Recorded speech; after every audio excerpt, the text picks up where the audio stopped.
Back to my channel guys. आज हम करने वाले हैं डुअल नेचर वाले चैप्टर का, फिजिक्स का क्लास 12 का क्विक रिवीजन इन 15 मिनट्स। चलिए शुरू करते हैं। लाइट जो होता है हमारा डुअल नेचर शो करता है, पार्टिकल और वेव, ठीक है। फिर आते हैं प्लैंक्स कांस्टेंट नहीं, मैक्स प्लैंक्स। वो अपनी थ्योरी देते हैं कि जो हमारी एनर्जी होती है वो डायरेक्टली प्रोपोर्शनल होती है फ्रीक्वेंसी की। किसी भी लाइट में जितनी फ्रीक्वेंसी होगी उतनी उसकी ज़्यादा एनर्जी होगी, ठीक है। उसको प्रोपोर्शनल का साइन हटाने के बाद लगता है मेरा प्लैंक्स कांस्टेंट। ये इसको हम डिनोट करते हैं एच से। E is equals to H nu, हमारे एनर्जी का एक फॉर्मूला निकल के आ जाता है। फोटोन जो होता है रेस्ट में हमारा, उसका मास जीरो होता है, बट जब मोशन में आता है तो उसका मास नॉट जीरो हो जाता है, नॉन जीरो हो जाता है। मोमेंटम जो होता है हमारा फोटोन का होता है P is equals to H by lambda, ठीक है। इसका डेरिवेशन हम लोग आगे करेंगे। एनर्जी ऑफ जो फोटोन होती है वो हमने देखा H is equals to E is equals to H nu होती है। फोटोन जो होता है हमारा इलेक्ट्रिकली न्यूट्रल होता है, ठीक है। स्मॉल डेरिवेशन किसके लिए? मोमेंटम के लिए। प्लैंक्स की जो इक्वेशन है वो है H is equals to E is equals to H nu, और आइंस्टाइन की इक्वेशन थी E is equals to M C का स्क्वायर। तो इसमें हम लोग एक दूसरे को इक्वेट कर देंगे क्योंकि दोनों एनर्जी का ही फॉर्मूला है।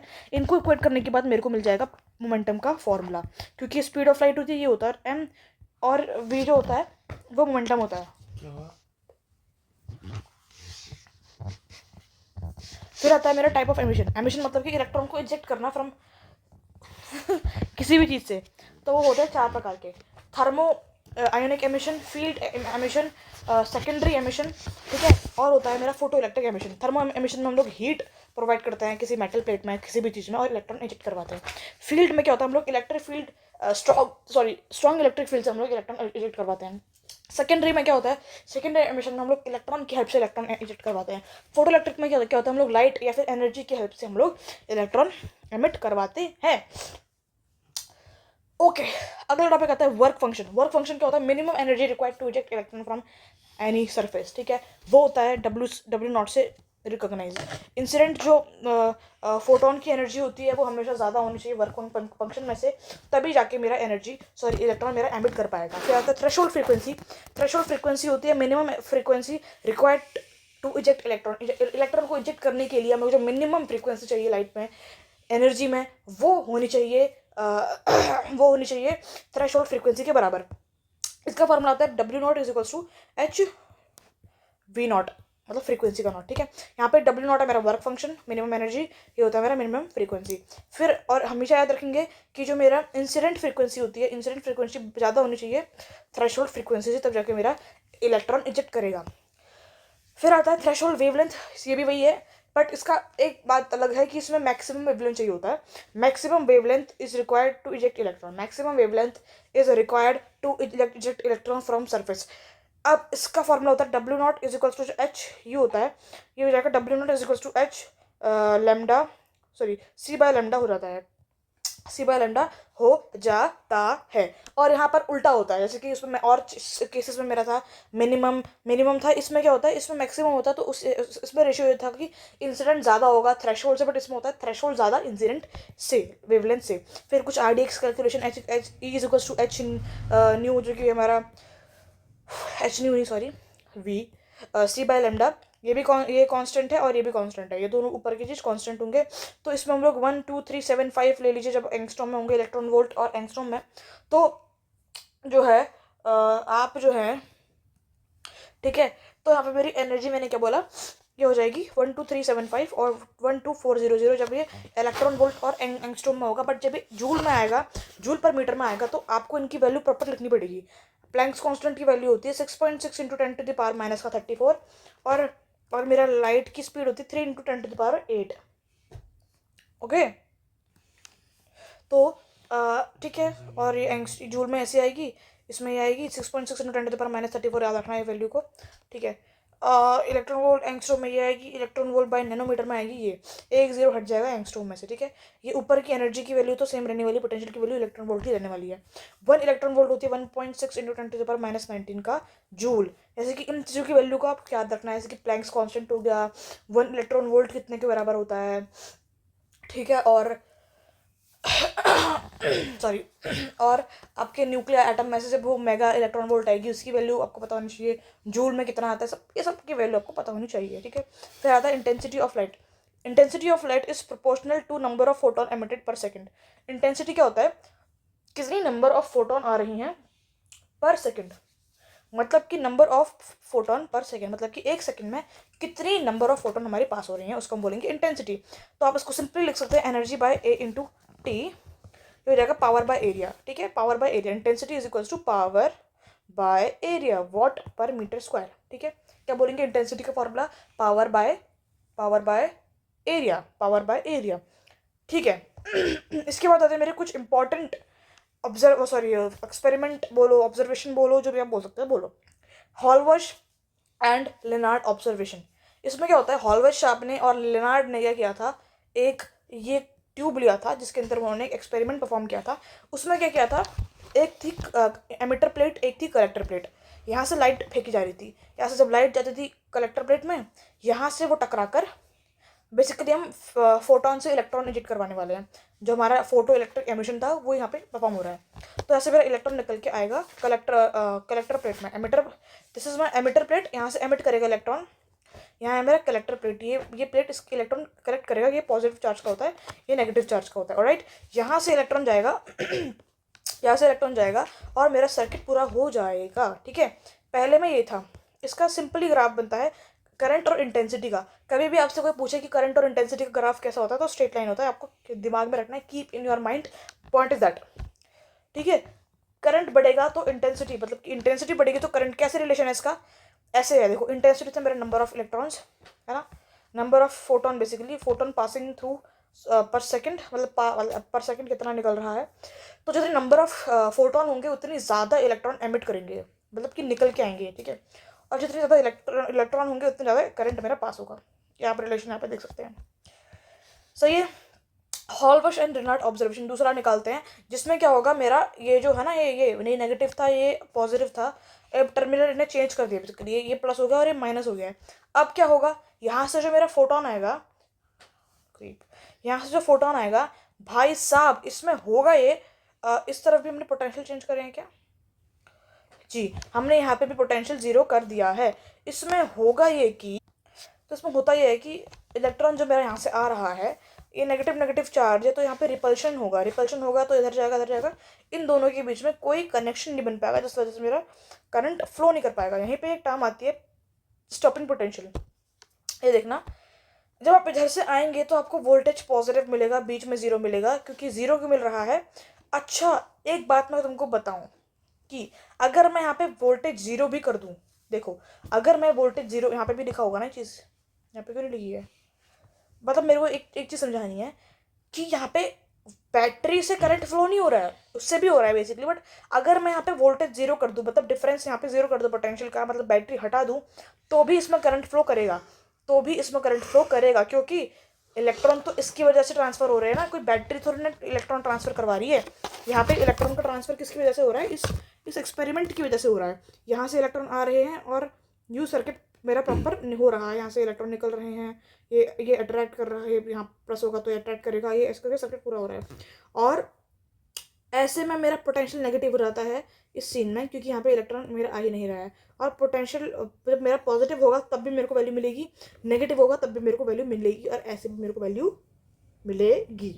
ठीक है, अब देखिएगा इसका हम ग्राफ देखते हैं, इसका इंटेंसिटी और स्टॉपिंग पोटेंशियल का। अब मैंने बता दिया स्टॉपिंग पोटेंशियल क्या होता है, कलेक्टर प्लेट की ऐसी मिनिमम वैल्यू जो कि फोटो करंट को स्टॉप कर देती है। फोटो करंट मतलब कि बिजली, मतलब कि लाइट, सनलाइट की हेल्प से जो हम लोग करंट प्रोड्यूस कर रहे हैं उसको स्टॉप कर देती है, और करंट मेरा यहाँ पे एक्चुअली फ्लो भी नहीं हो रहा है, क्योंकि यहाँ पे रिपल्शन शो हो गया है। ठीक है, तो आप ये देखेंगे वोल्टेज और करंट के ग्राफ में कि देखो वोल्टेज मेरा बढ़ रहा है, देखो वोल्टेज मेरा बड़ा बड़ा, लेकिन मेरा करंट उतना का उतना ही है, करंट मेरा जो है उतना का उतना है, करंट मेरा बढ़ ही नहीं रहा है। ठीक है, बढ़ ही नहीं रहा है। और अगर आप जीरो पोटेंशियल करेंगे तो भी कुछ वैल्यू है वो पोटेंशियल की, है ना, जीरो पर भी कुछ वैल्यू है, पॉजिटिव पे भी कुछ वैल्यू है, नेगेटिव में भी कुछ है, फिर सबसे कम खत्म हो जा रही है नेगेटिव पे आके। स्टॉपिंग पोटेंशियल, कलेक्टर प्लेट, ऐसा क्यों हो रहा है देखिएगा, देखना, देखो इलेक्ट्रॉन जा तो रहे हैं, हाँ तो इसमें हो ही रहा है। अब ध्यान से सुनना, देखो अगर मैं बोलूँ यहाँ से मेरे 100 फोटोन आ रहे हैं, 100 फोटोन आएंगे तो यहाँ से 100 इलेक्ट्रॉन वो एमिट करा देंगे। मान के चलो अगर 100 आ रहे हैं तो 80 तो एमिट करवाएंगे ही, 80 एमिट करवाएंगे, और 80 से मान के चलते हैं 40 यहाँ पे पहुँच रहे हैं, 40 पहुँच रहे हैं फिर भी, क्योंकि रिपल्शन हो रहा है बट अभी थोड़ा कम रिपल्शन हो रहा है, ठीक है।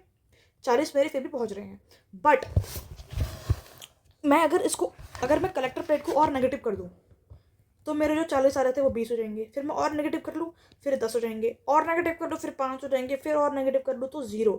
एक टाइम ऐसा होगा कलेक्टर प्लेट इतना नेगेटिव हो जाएगा, the negative value of collector plate, जो कि वो पोटेंशियल ही स्टॉप कर दे, मतलब कि 0 कर दे, मतलब इलेक्ट्रॉन एक भी पास नहीं हो रहा है तो मेरा पोटेंशियल कुछ है ही नहीं, मेरा 0 करंट आ रहा है, ठीक है।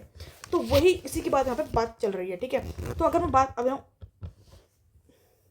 मैं बोलूँ कि करंट यहाँ पे, एक तो मैं बता दूँ कि यहाँ पे सैचुरेट हो गया, मतलब कि करंट अब यहाँ पे से बढ़ नहीं रहा है। ऐसा क्यों नहीं हो रहा है? क्योंकि अगर मैंने 100 इलेक्ट्रॉन भेजे थे, 100 फोटोन मैंने भेजे थे, तो पहले 60 जा रहे थे, फिर 80 जा रहे थे, फिर 100 जाने लगे। 100 के बाद क्या जाएंगे क्या? 100 के बाद जाएंगे क्या? 100 के बाद नहीं जाएंगे ना यार। तो देखो, पहले अगर मैंने यहाँ पे फोटोन, मेरा करंट था कुछ कुछ कुछ कुछ, तो इस टाइम पे मेरा सैचुरेशन, इसको बोलते हैं सैचुरेशन इफेक्ट बोलते हैं इसको, क्योंकि अब मेरे जितने फोटोन जा रहे हैं उतने ही इलेक्ट्रॉन निकल रहे हैं, जितने फोटोन जा रहे हैं उतने ही इलेक्ट्रॉन निकल रहे हैं, उसी को हम सैचुरेशन इफेक्ट बोलते हैं। तो मेरा करंट आके एक टाइम पे सैचुरेट हो जाता है, उसके ऊपर नहीं बढ़ता है, ठीक है। और 0 पे तो होता ही है, मैंने आपको बता दिया क्यों होता है। और नेगेटिव पे क्यों कम होते जा रहा है? क्योंकि मेरी कलेक्टर प्लेट नेगेटिव होती जा रही है। जितनी मेरी कलेक्टर प्लेट नेगेटिव होती जाएगी उतना ज़्यादा रिपल्शन मेरे इलेक्ट्रॉन और इसके बीच में बढ़ता जाएगा, और जिस वजह से मेरा स्टॉपिंग पोटेंशियल आ जाएगा। और मैंने बोल दिया था कि स्टॉपिंग पोटेंशियल क्या होती है, negative value of collector plate voltage so that the photo current stops and और become 0 is called stopping potential. Simple, समझ में आ गया? या फिर आप बोल दीजिए इसको कट ऑफ वोल्टेज। ओके, समझ में आ गया? तो यार लाइक सब्सक्राइब शेयर कर देना, ठीक है। अगला है के मैक्स काइनेटिक एनर्जी, और इसका फॉर्मूला होता है ईवी, ये है स्टॉपिंग पोटेंशियल। इतना ध्यान रखेंगे, स्टॉपिंग पोटेंशियल को हम लोग वी नॉट से डिनोट करते हैं। किससे डिनोट करते हैं? वी नॉट से। तो मेरी काइनेटिक एनर्जी का एक फॉर्मूला होता है ई इलेक्ट्रॉन, वी होता है मेरा V naught, variation of graph, variation of I in graph. मतलब कि पहले तो हम लोग करंट को वेरी करवाएंगे तो मेरा पोटेंशियल चेंज नहीं करेगा, और दूसरी बार हम क्या करवाएंगे? पोटेंशियल को वेरी करवाएंगे, करंट वेरी नहीं करेगा। अब मेरी एक बात समझिएगा, ये बेसिकली इंटेंसिटी है। हम लोग क्या करेंगे ना, इंटेंसिटी को चाहे आप कितना भी चेंज कर लो, यहाँ पे लिखा है on changing intensity have no change in is no change in stopping potential because no change in speed or in kinetic energy of electron। देखो, जब आप करंट की इंटेंसिटी बढ़ा रहे हो, मतलब सिर्फ नंबर ऑफ फोटोन बढ़ा रहे हो, तो बात तो कुछ बदली नहीं ना। आप चाहे 20 डालो, 40 डालो, 80 डालो, 100 डालो, कहानी तो वही रहने वाली है। एक टाइम पे आके 100 हो जाएगी वो, और स्टॉपिंग पोटेंशियल मेरा ये रहेगा, एक ही तो स्टॉपिंग पोटेंशियल रहेगा यार, समझो इस बात को। एग्जाम्पल लेते हैं यहाँ पे, अगर एक राजा है, उसकी सेना है, उसकी सेना वो हर बार, उसकी सेना बहुत सूखी हड्डी सी है ना, उनके पास खाना है ना उनके पास हथियार है, लेकिन वो एक एक किले को हराने के लिए जा रहे हैं, ठीक है। हर बार हार जाते हैं, क्योंकि उनकी क्वालिटी में कुछ असर नहीं है, क्वालिटी बहुत बेकार है, बस स्ट्रेंथ ज़्यादा है, मतलब स्ट्रेंथ नहीं बोलेंगे, हाँ, ताकि बहुत सारे लोग हैं, करोड़ों हजार सेना है, लेकिन उन पर ताकत बिल्कुल नहीं है, तो वो नहीं जीत पाते। वही बात है, यहाँ पे करंट बहुत ज़्यादा है, मतलब कि इंटेंसिटी हम जितनी भी बढ़ा ले उसमें कोई क्वालिटी नहीं है यार। आपको पोटेंशियल को चेंज करने के लिए, स्टॉपिंग पोटेंशियल को चेंज करने के लिए क्वालिटी लानी पड़ेगी। वो क्वालिटी हम बाद में लेके आते हैं फ्रीक्वेंसी में चेंज। तब वहाँ जाने के पहले हम कुछ बात पढ़ लेते हैं कि स्पीड में देखो, हमारे जो फोटोन है उसकी जो हमारे इलेक्ट्रॉन एमिट कर रहे हैं उसकी काइनेटिक एनर्जी और स्पीड में कोई चेंज नहीं है, इसकी वजह से हमारा स्टॉपिंग पोटेंशियल चेंज नहीं करता है। काइनेटिक एंड क्या बोलते हैं इसको, kinetic energy and speed is independent of intensity, मतलब ये दोनों इंडिपेंडेंट है, इनके बढ़ने या घटने से एक दूसरे पे फर्क नहीं पड़ता है, ठीक है। वैसे 15 मिनट हो चुके हैं, जल्दी खत्म करते हैं, ठीक है। फिर आता है मेरा variation of frequency in graph. अब मैं लाइट की फ्रीक्वेंसी की क्वालिटी को चेंज कर दूंगा, तो आप समझते हैं फ्रीक्वेंसी को चेंज करने से, on changing frequency there is a change of stopping potential because there is a change in kinetic energy and speed of electron. जब आप अपने इंटेंसिटी के बदले फ्रीक्वेंसी को चेंज करेंगे तो आपका स्टॉपिंग पोटेंशियल अलग अलग आएगा, मतलब कि करंट वेरी नहीं करेगा। अब आपने क्वालिटी पे काम किया, लाइट की क्वालिटी पे काम किया, आप इंटेंसिटी नहीं बढ़ा रहे हो, फ्रीक्वेंसी चेंज कर रहे हो, और जब आप फ्रीक्वेंसी चेंज करोगे तब उसकी स्टॉपिंग पोटेंशियल आएगा, तब आपका करंट रुकता रहेगा, तो आपका 0 पे भी रहेगा ही रहेगा, पॉजिटिव पे रहेगा, लेकिन सैचुरेट हो जाएगा। उसको हम चेंज नहीं कर रहे हैं, इंटेंसिटी 100 है तो 100 ही जा रहे हैं, ठीक है। तो अगर इसकी कहानी ये है, अगर आप बार बार मतलब फ्रीक्वेंसी चेंज करेंगे तो आपका जो यहाँ पे था स्पीड ऑफ इलेक्ट्रॉन कभी झटके से आएगा, झटके से आएगा, रिपल्शन से पहले ही वहाँ पहुँच जाएगा। समझ रहे हो मेरी बात को? ओके, ठीक है, ठीक है, ठीक है। तो आपको बस एक चीज़ याद रखनी है कि आपको स्टॉपिंग पोटेंशियल को चेंज करने के लिए काइनेटिक एनर्जी और स्पीड को चेंज करना पड़ेगा। और वो कैसे होगा? जब आप फ्रीक्वेंसी को चेंज करोगे, जब आप फ्रीक्वेंसी को चेंज करोगे, ठीक है। फिर इनके दो ग्राफ आते हैं। ये आता है मेरा स्टॉपिंग पोटेंशियल और करंट का। जब आप करंट जो है, जब आप जब आप इंटेंसिटी बढ़ाते हो, जब आप फ्रीक्वेंसी को बढ़ाओगे तो आपका इंटेंसिटी करंट सेम रहेगा, और जब आप इंटेंसिटी को बढ़ाओगे तो आपका स्टॉपिंग पोटेंशियल सेम रहेगा। आपको ये समझना है इससे। फिर आता है आइंस्टाइन का फोटो इलेक्ट्रिक इक्वेशन। एक आइंस्टाइन की इक्वेशन आती है जो कहती है एनर्जी, इंसिडेंट एनर्जी जो होगी वो होगी work function plus kinetic energy के बराबर। क्या एनर्जी होगी? Work function plus kinetic energy के बराबर। ऊपर क्या काइनेटिक एनर्जी का क्या आया था? ई वी नॉट, ये था स्टॉपिंग पोटेंशियल। ऑल्सो यहाँ पे एक और फॉर्मूला है स्पीड का, वेलोसिटी का, 2h v-v0/m, v-v0/m under root का। ये कैसे आया? आपने इसी इक्वेशन में एच न्यू ये लिखा, वर्क फंक्शन का फॉर्मूला लिखा, एच फ्रीक्वेंसी नॉट मतलब थ्रेशोल्ड फ्रीक्वेंसी, और यहाँ पे काइनेटिक एनर्जी का फॉर्मूला। फिर इसको आपने वहाँ भेजा, सॉरी एच को आपने कॉमन लिया, 2 को ऊपर भेजा, 2 ऊपर गया तो यहाँ पे एम बी स्क्वायर बचा, एम को नीचे भेज दिया, वी स्क्वायर आ गया, वी का रूट स्क्वायर वहाँ भेजा तो वहाँ पे रूट हो गया। तो आप ऐसे डिराइव भी कर सकते हैं आइंस्टाइन की इक्वेशन से, ठीक है। फिर आता है इंटेंसिटी ऑफ पॉइंट चार्ज। अगर आप देखेंगे पॉइंट चार्ज से कैसे इंटेंसिटी निकलती है, तो आप ये देखेंगे कि इंटेंसिटी का फॉर्मूला हमने पढ़ा था, पावर बाय एरिया होता है। तो पावर रहने वाली है, एरिया क्या हो जाएगा? 4πr² हो जाएगा, बिकॉज दिस इज हमारा स्फेयर। और पॉइंट चार्ज से सारे डायरेक्शन में हमारा वो लगेगा ना, आगे की तरफ, पीछे की तरफ, हर जगह इंटेंसिटी जाएगी। तो ऑब्वियसली ये स्फेयर का जो होगा हमारा एरिया होगा। तो इंटेंसिटी जो होती है इन्वर्सली प्रोपोर्शनल होती है r² के, मतलब जो रेडियस है, रेडियस के स्क्वायर के इन्वर्सली प्रोपोर्शनल होती है हमारी intensity. Intensity of linear source, आप लीनियर सोर्स अगर लेते हैं तो ऐसे ऐसे ऐसे ऐसे चारों तरफ जो है, चारों तरफ उसकी ऐसे करके आपकी लाइन सोर्स जाएगी, लीनियर सोर्स जाएगी। इंटेंसिटी की बात चल रही है यहाँ पे, ठीक है। वही है पावर बाय एरिया, आप ले लेंगे 2πrl, ठीक है, या एच ले सकते हैं, ये एल तो लेंथ हो गया, एच ले सकते हैं, ठीक है। ओके, आगे बढ़ें। इंटेंसिटी ऑफ इनफाइनाइट सोर्स, बहुत दूर से अगर सोर्स आ रहा है और कोई भी चीज़ दूर से आ रही होती है तो हमको पता है कि वो पैरेलल हो जाती है। तो इस शीट में हमारी जो इंटेंसिटी की जो है, इंटेंसिटी ऑफ इनफाइनाइट सोर्स में इंटेंसिटी हमारी क्या आती है? ऐसे आती है, कहाँ गया? हाँ, ऐसे आती है, ठीक है। I is independent of are, इसमें जो होता है इन्वर्सली प्रोपोर्शनल आर क्या होता है लीनियर में, और शीट में इनफाइनाइट सोर्स में आर और आई जो होते हैं इंडिपेंडेंट होते हैं एक दूसरे, बिकॉज इनफाइनाइट से लाइट आ रही है यार, क्या करोगे आप डिपेंडेंस लाके, ठीक है। Number of photon emitted per second, number of photon emitted per second, कितने फोटोन हमारे पर सेकेंड एमिट कर रहे हैं, ये अगर हमसे पूछा जाए तो n/t हमको निकालना है। एनर्जी ऑफ फोटोन होती है एच न्यू, n फोटोन के लिए N H nu, E is equals to hc/λ होता है, एन एच सी लगा दो, एन एच सी लगा दोगे और आपको n निकालना है तो lambda E by H C आपका आ जाएगा, डिवाइड बाय टाइम, दोनों की तरफ टाइम को डिवाइड करेंगे तो ये हो जाएगा पावर, ये हो जाएगा पावर, टी से टी कट जाएगा, ये हो जाएगा P lambda by H C, या E lambda by H C आप भी लिख सकते हैं। ये हो जाएगा मेरा n का फॉर्मूला, ये हो जाएगा मेरा n/t का फॉर्मूला, क्योंकि मेरे को निकालना है नंबर ऑफ फोटोन पासिंग पर सेकंड है ना, नंबर ऑफ फोटोन एमिटेड पर सेकंड, हर सेकंड में कितने नंबर ऑफ फोटोन आ रहे हैं। आप कैसे निकालेंगे? फिर से बात कर लेते हैं इस पर, क्या निकालेंगे? Energy is equals to H c/λ होता है, एन के लिए निकालेंगे तो एन एच c/λ हो जाएगा। अब आप देख सकते हैं यहाँ पे आपको डिवाइड बाय एन टी करना पड़ेगा अगर आपको निकालना है तो एन टी, जब आप एन टी करेंगे यहाँ पे आ जाएगा, एक minute guys, just wait a minute, आपको ऐसे एन निकालना पड़ेगा ना बेसिकली, यस। आप ऐसे एन निकाल दीजिए, एन निकाल के टी से डिवाइड कर दीजिए, ठीक है, ये समझ जाएंगे आप। अब 1/hc का वैल्यू होता है 5 × 10⁻24। रेडिएशन प्रेशर क्या होता है? रेडिएशन प्रेशर जो हमारी क्या होती है, देखो अगर मैं बोलूँ जब लाइट पड़ती है तो या तो वो एब्जॉर्ब होगी, या वो रिफ्लेक्ट होगी, या तो वो ट्रांसमिट हो जाती है। ट्रांसमिट मतलब कि रिफ्रैक्ट हो जाती है, निकल जाती है बेसिकली, ठीक है। तो 3 ही केस हो सकते हैं और इन तीनों का सम का बराबर होता है 1 के बराबर होता है। अगर मैं प्रॉपर ओपेक ऑब्जेक्ट ले लूँ तो तो हमारा ट्रांजिशन तो नहीं होगा, ट्रांसमिट तो नहीं हो पाएगी, रिफ्लेक्शन और एब्जॉर्प्शन जरूर होगा। तो जब ये होगा तो ये हो जाएगा मेरा 0, इन दोनों का सम ये आ जाएगा। अब प्रॉपर ओपेक ऑब्जेक्ट लूँगा तो ये हो जाएगा, और अगर मैं परफेक्ट एब्जॉर्प्टिंग लूँगा, ऑब्जॉर्ब कर लिया सारा का सारा, तो मेरा आर हट जाएगा, रिफ्लेक्टिंग नहीं होगा ना वो। और अगर परफेक्ट रिफ्लेक्टिव ले लूँगा तो मेरा अब्जॉर्प्शन नहीं होगा, तो मेरा आर इज इक्वल्स टू 1 आ जाएगा।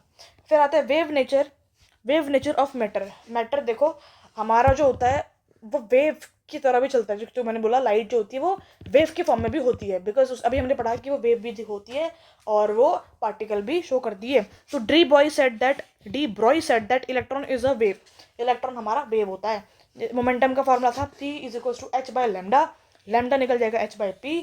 अगर आप इस इलेक्ट्रॉन की वेवलेंथ निकालना चाहते हैं तो वो कैसे है कि h बाय एम वी, आपको पता है मोमेंटम होता है एम वी, और अगर आप ह्यूमन का निकालेंगे वेवलेंथ तो इतनी कम आती है कि आप पूछो मत, पॉसिबल ही नहीं है, मेजर ही नहीं कर सकते हो। क्योंकि देखो आप ये देखिएगा, अगर आप जो है वेलोसिटी आपकी कम है, मास आपका बहुत ज़्यादा है, और ज़्यादा मास है तो आप मेजर ही नहीं कर सकते हो। 1 kg के लिए भी अगर आप निकालते हो तो इतनी कम आती है। देखो 1 kg और 1 स्पीड के लिए निकालोगे तो भी 6.6 इंटू 10⁻⁻34 भाई, -34, तो कितनी कम है, आप ये सोचिए एक बार आपकी जो है अपनी वेवलेंथ। तो impossible to measure by any instrument, आप जो है वेवलेंथ निकालना बहुत मुश्किल है। So we can not measure a massive particle, तो आप बड़े बड़े पार्टिकल्स का वेवलेंथ नहीं कैलकुलेट कर पाते हैं। यहाँ पे एक फॉर्मूला आता है आपका lambda is equal to 12.27 by root of voltage, और लैम्डा के बहुत सारे फॉर्मूले हैं, h by P, h by M V, 12.27 by ये, h बाई ये। ठीक है, बस यहीं पे मेरा ये ख़त्म होता है। 15 मिनट का था लेकिन 20 मिनट हो चुके हैं, 21 मिनट 30 इवन 22 मिनट होने वाले हैं, तो ये पे वीडियो ख़त्म करते हैं। ये था क्विक रिविजन, इसको रख लेंगे 25 मिनट के अंदर वाला वीडियो। ठीक है, तो thank you so much for watching, thank you guys, bye guys, thank you.